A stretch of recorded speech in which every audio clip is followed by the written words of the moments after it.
किसान साथियों नमस्कार, स्वागत है आप सभी का गांव किसान कार्यक्रम की आज की कड़ी में। मैं हूं आपके साथ ज्योत्सना वाहल। किसान भाइयों, ये तो हम सभी जानते हैं कि खेतों में पाए जाने वाले केचुए मनुष्यों के लिए बहुउपयोगी होते हैं। ये केचुए खेतों में पड़े पेड़ पौधों को खाकर उन्हें छोटी छोटी गोलियों के रूप में परिवर्तित कर देते हैं, जो कि पेड़ पौधों के लिए देसी खाद का काम करती है। केचुओं द्वारा बनाई गई इस खाद से मिट्टी की उर्वरकता, मिट्टी की उत्पादकता को लंबे समय तक बनाए रखने में मदद मिलती है। किसान साथियों, गांव किसान कार्यक्रम की आज की कड़ी में खेती किसानी में हम आपको जानकारी देंगे वर्मी कंपोस्ट यानी केचुआ खाद के बारे में। हमारा पशुधन में मुलाकात करेंगे डॉक्टर SP सिंह जी से और जानेंगे नवजात पशुओं की देखभाल के बारे में, और साथ ही मुलाकात करेंगे भाई दया किशन से कामयाब किसान की दास्तां में। वर्मी कंपोस्ट यानी कि केचुआ खाद, जिसे अपनाने से खेतों में लागत कम लगती है, क्योंकि किसान खेतों में महंगे उर्वरकों के प्रयोग से बच जाता है। वर्मी कंपोस्ट के इन गुणों को पहचाना उज्वा के भाई अरुण कुमार ने, और इसी के जरिए उन्होंने प्रधानमंत्री के स्वच्छ भारत अभियान में भी सहयोग दिया। भाई अरुण कुमार वर्मी कंपोस्ट बनाते हैं, उसका उपयोग करते हैं और साथ ही दूसरे किसानों को इसका प्रयोग करने के लिए प्रेरित करते हैं, और इसमें उनका पूरा साथ निभाती हैं उनकी पत्नी। तो आइए मिलते हैं खेती किसानी के इस सेगमेंट में भाई अरुण कुमार से।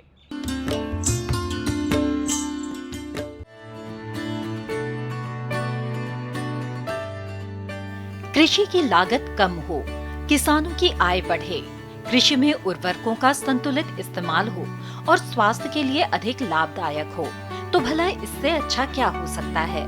और इन सभी बातों का एक सरल उपाय है वर्मी कंपोस्ट।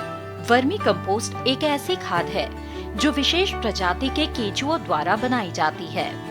केंचुओं द्वारा गोबर एवं कचरे को खाकर मल द्वारा जो चाय की पत्ती जैसा पदार्थ बनता है, वही वर्मी कंपोस्ट है। क्या आप जानते हैं, ये खाद अब तक किसी भी प्रकार से तैयार की गई खाद के मुकाबले कई गुना अधिक पोषक तत्वों से भरपूर है। केचुए की खाद आम देसी खाद से 8 गुना, भेड़ बकरी की मींगनी की खाद से 4 गुना और मुर्गी की बीट इत्यादि से 2 गुना अधिक कारगर विभिन्न प्रयोगों में आंकी गई है। इसकी दूसरी विशेषता ये है कि ये खाद ठंडी खाद है, जबकि गोबर एवं मुर्गी की बीट गर्म खाद होने के कारण इसे केंचुए की खाद की अपेक्षा अधिक पानी की आवश्यकता होती है। इसकी तीसरी विशेषता ये है कि इस खाद को किसी भी समय दिया जा सकता है। रबी फसलों में इस खाद के उपयोग से पाला पड़ने की समस्या से बहुत हद तक छुटकारा पाया जा सकता है। केचुए की खाद से होने वाले लाभ।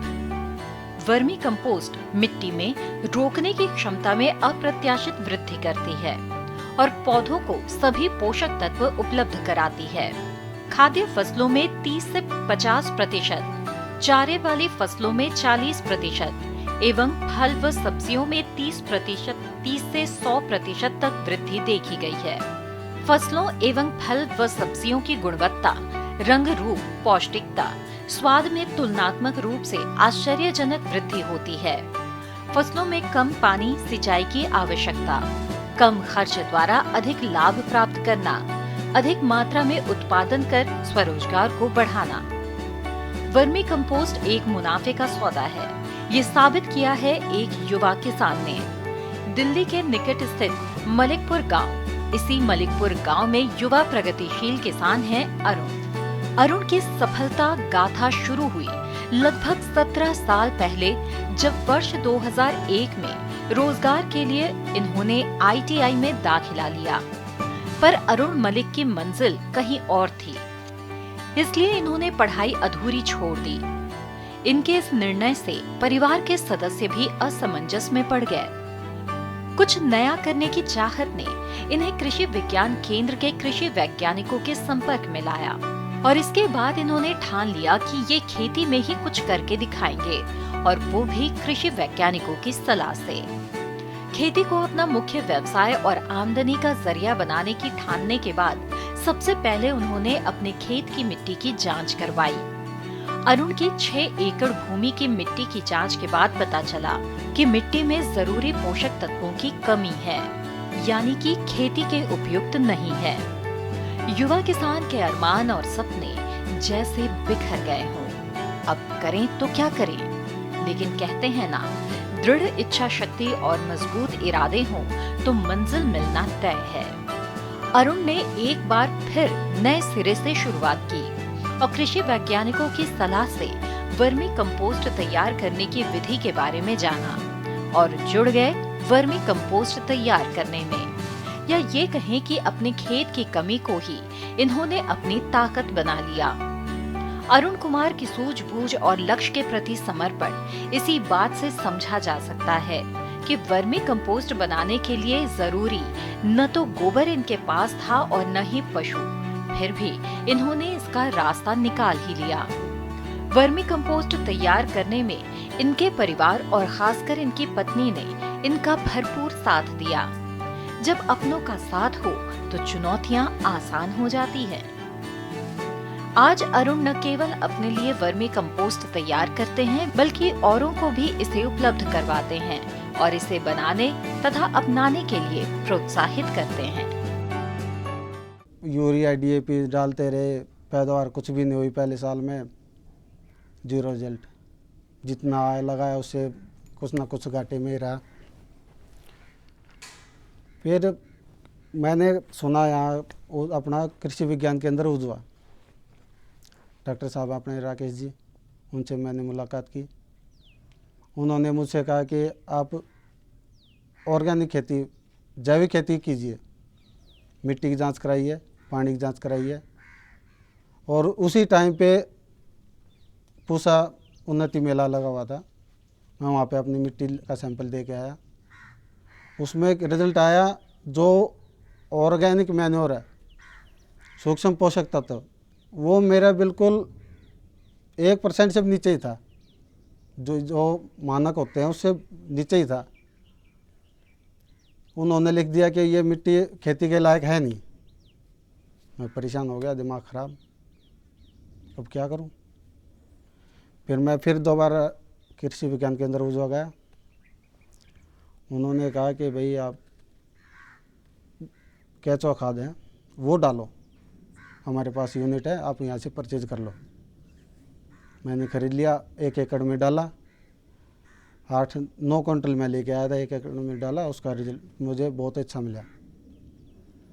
अगले साल मैंने वहाँ से कुछ केचुए लिए, अपना एक छोटा बेड बनाया, उसमें कर रहा मैंने, उसको बढ़ाता रहा। मैंने कहीं भी कुछ नहीं किया। फिर मैंने बढ़ाते बढ़ाते एक बेड बनाया पूरा। मैंने वो खाद अपने 1 बीघे में डाला, छोटे एरिया में। और अब करते करते मेरा 10-15 बेड के करीब है। और मैं और किसान भाइयों को भी केचुए भी देता हूँ और वर्मी कंपोस्ट भी देता हूँ, जिससे उनकी मिट्टी का सुधार हो, उनकी पैदावार बढ़े। और जो हम जहरीला खाना खाते हैं, केमिकल युक्त जो खाते हैं, स्प्रे करते हैं, उनसे बच जाएं। तो किसान भाइयों, देखा आपने, आज वर्मी कंपोस्ट न केवल खेती की आवश्यकता बन गया है, बल्कि अगर इसे एक व्यवसाय के रूप में भी अपनाया जाए तो अच्छा लाभ कमाया जा सकता है। कार्यक्रम में वक्त हो चला है एक छोटे से ब्रेक का। आप कहीं मत जाइए, क्योंकि ब्रेक के बाद आपको दिखाएंगे हमारा पशुधन। बने रहिए दूरदर्शन किसान पर और देखते रहिए कार्यक्रम गांव किसान।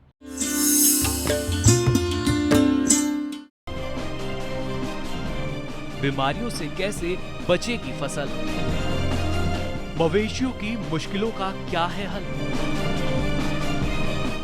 कहां से लाए बीज, कितनी लगेगी खाद, किसानों के हर फोन का विशेषज्ञ देंगे जवाब। देखिए हेलो किसान, सोमवार से शुक्रवार शाम 6 बजे।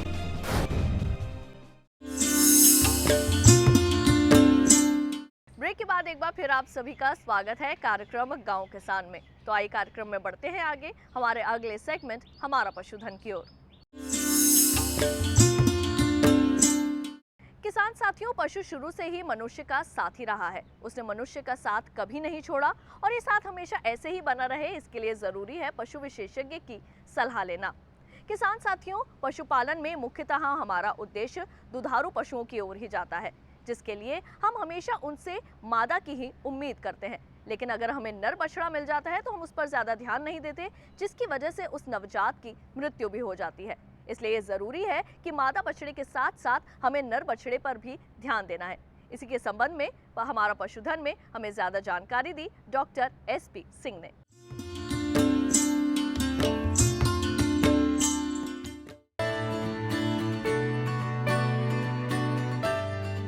पशुपालन व्यवसाय को कैसे शुरू करें?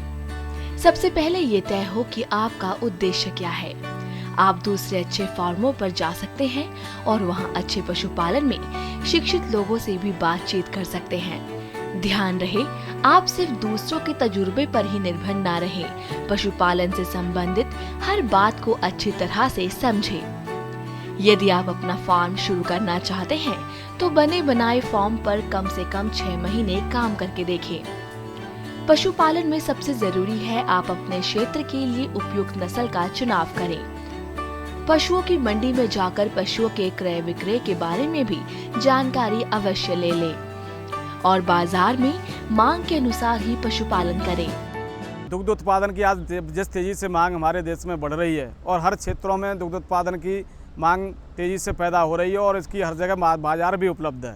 तो जब डेयरी व्यवसाय की हम बात करते हैं तो डेयरी व्यवसाय में विशेष तौर पर जो है 2 चीज़ों का पालन किया जाता है। एक तो जो भैंस पालन, दूसरा है गाय पालन। तो अपने ज़िले की आवश्यकता के अनुरूप हमारे पशुपालक भाई, जो नए पशुपालक भाई हैं, डेयरी व्यवसाय शुरू करना चाहते हैं, वो ये देख लें कि बाज़ार में किस दूध की मांग ज़्यादा है।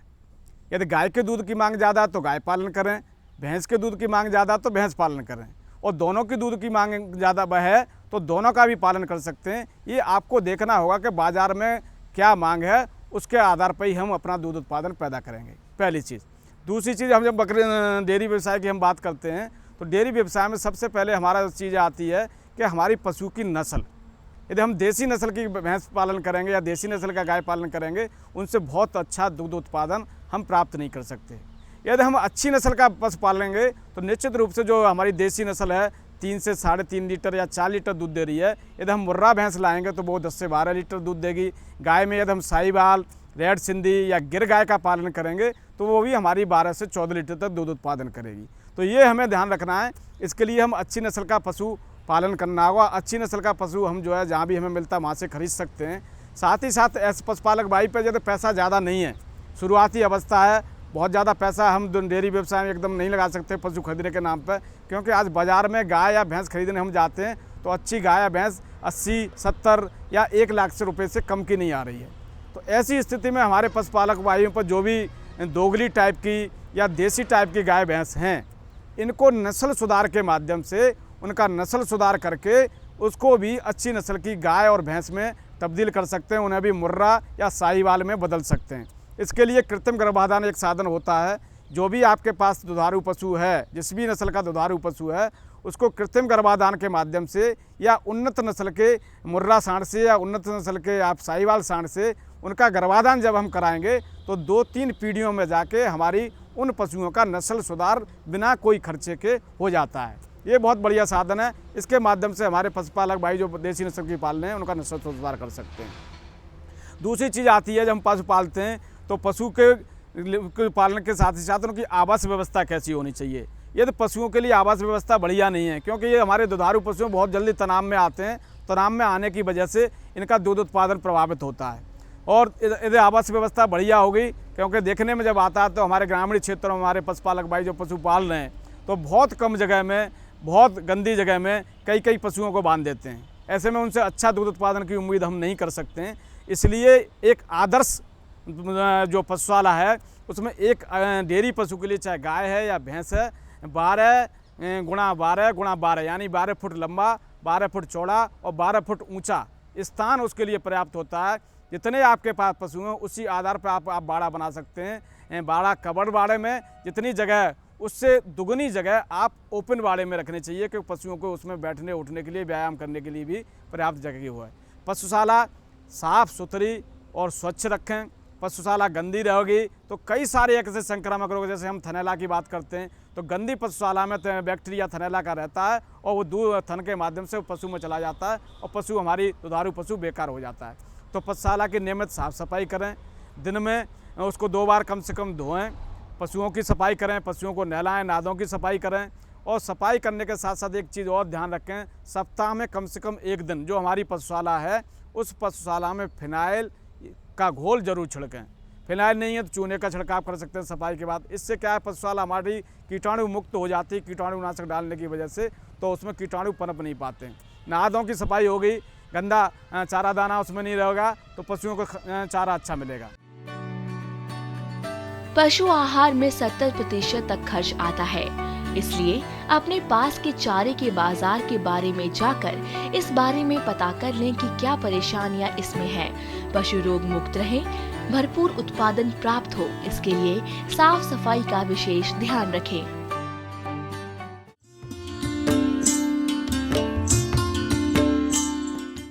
और इसी के साथ अब वक्त हुआ है पशुपालक कैलेंडर का। तो आइए देखते हैं इस महीने का पशुपालक कैलेंडर क्या कहता है।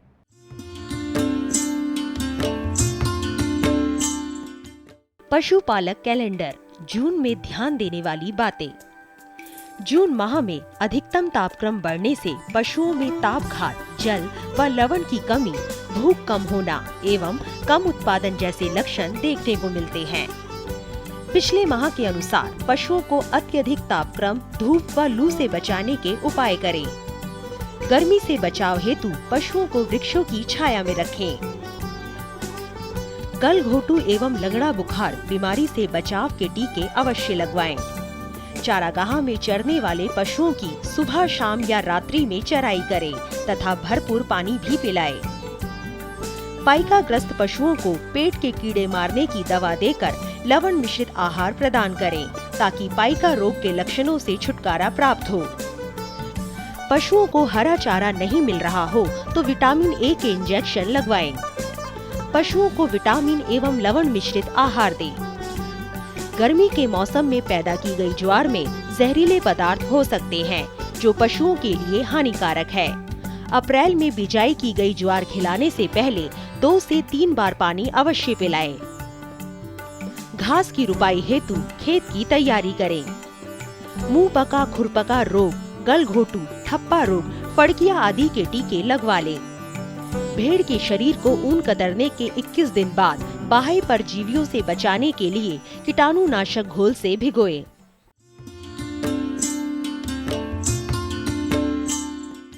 तो अभी आपने देखा इस माह का पशुपालक कैलेंडर। किसान साथियों, कार्यक्रम में वक्त हो चला है एक और छोटे से ब्रेक का। आप कहीं मत जाइए क्योंकि ब्रेक के बाद आपको दिखाएंगे कामयाब किसान की दास्तां। बने रहिए दूरदर्शन किसान पर और देखते रहिए कार्यक्रम गांव किसान।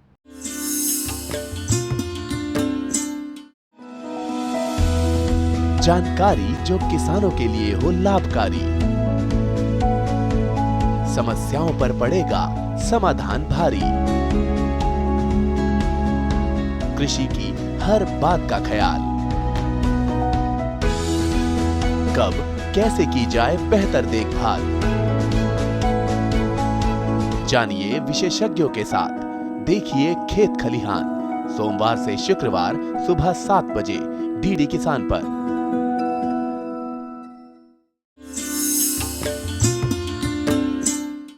ब्रेक के बाद एक बार फिर आप सभी का स्वागत है कार्यक्रम गांव किसान में। तो आइए कार्यक्रम में बढ़ते हैं आगे हमारे अगले सेगमेंट कामयाब किसान की दास्तां की ओर।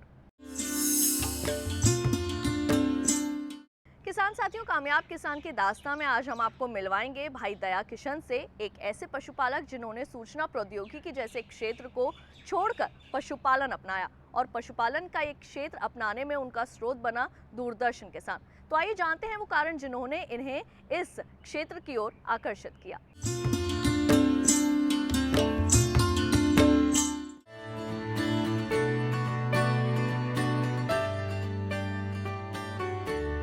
पढ़ाई पूरी करने के बाद कोई भी इंसान शहर में एक बेहतर नौकरी की इच्छा रखता है या फिर कोई ऐसा व्यवसाय करने के बारे में सोचता है जिससे समाज में उसकी प्रतिष्ठा कायम हो सके।